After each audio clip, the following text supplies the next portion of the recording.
Mi nombre es Eduardo Terraza y pertenezco a la primera cohorte de la Maestría en Derecho Procesal de la Facultad de Derecho de la Universidad Nacional de Rosario y también soy profesor de dicha maestría. Tratando de dar respuesta al pedido que nos ha hecho el profesor Adolfo Alvarado Belloso, me gustaría hablar de un tema que me parece importante desde el punto de vista teórico y práctico, que es el de la afirmación de los hechos en el proceso. El tema plantea varios interrogantes. Primero, cuando hablamos de hechos, ¿a qué nos referimos? Segundo, ¿qué hechos deben afirmarse en la demanda y en la contestación? O mejor aún, ¿cuál es el criterio de selección de esos hechos? Tercero, ¿existe una carga de la afirmación y en su caso, qué consecuencias acarrea su incumplimiento? Por último, ¿hay relación entre la carga de la afirmación y la carga de la prueba? En primer lugar, entonces es necesario aclarar que los hechos que constituyen la causa de la pretensión del actor o el fundamento de la oposición del demandado no son los acontecimientos históricos concretos que originaron el conflicto intersubjetivo de intereses, sino las enunciaciones o afirmaciones que acerca de esos hechos formulan las partes. Los hechos no se incorporan a los procedimientos judiciales en su realidad empírica o material. En general ya han ocurrido y pertenecen por tanto al pasado. En el proceso los hechos se toman en consideración de una manera muy especial, en forma de enunciados acerca de lo acontecido fácticamente. En segundo lugar, la afirmación del hecho importa siempre una selección. Y en el ámbito del proceso esa selección se realiza en función de las normas que se consideran aplicables para la solución del caso, con lo que se evidencia una correspondencia entre el hecho y la norma. Puede decirse entonces que las partes deben afirmar o tienen la carga de afirmar los hechos concretos que la norma jurídica, hipotéticamente aplicable, califica de relevantes, es decir, aquellos hechos que son la condición de aplicación de la norma tomada como punto de referencia. Es la norma, en otros términos, la que funciona como criterio de selección, en el sentido de individualizar entre los infinitos sucesos del mundo real aquellos que asumen relevancia específica para su aplicación. Como es sabido, las normas jurídicas se expresan en términos generales y abstractos. Ellas definen clases de hechos, o como suele decirse también, hechos genéricos. Por ejemplo, nuestro Código Civil argentino regulaba el daño causado por animales. A esos hechos genéricos se les contraponen los hechos individuales, que son aquellos sucesos ocurridos en un momento y espacio determinados. Por ejemplo, tal día, a tal hora, el señor A fue atacado por el perro de su vecino, que le causó un daño corporal.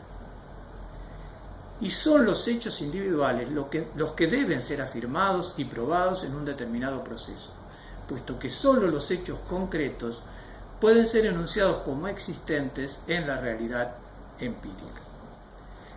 La indicación del hecho en el antecedente de la norma solo implica que si en la realidad se verifica un hecho de esa clase, habrán de producirse determinados efectos jurídicos. Por lo tanto, el juez en la sentencia deberá establecer no solo si el hecho histórico específico, hecho individual, alegado en el juicio ha tenido lugar, sino también si ese hecho concreto ejemplifica el supuesto de hecho abstracto de la norma aplicable. El primero es un problema de prueba. El segundo, en cambio, es un problema de calificación jurídica, o conocido también como un problema de subsunción. Todo ello revela que la afirmación de los hechos en la demanda, por ejemplo, presupone que el actor ha resuelto ya la cuestión jurídica, esto es, que ha individualizado la norma aplicable para la solución del caso que presenta al conocimiento y decisión del juez, puesto que, como ya hemos dicho, es la norma la que opera como criterio de selección de los hechos relevantes para la decisión.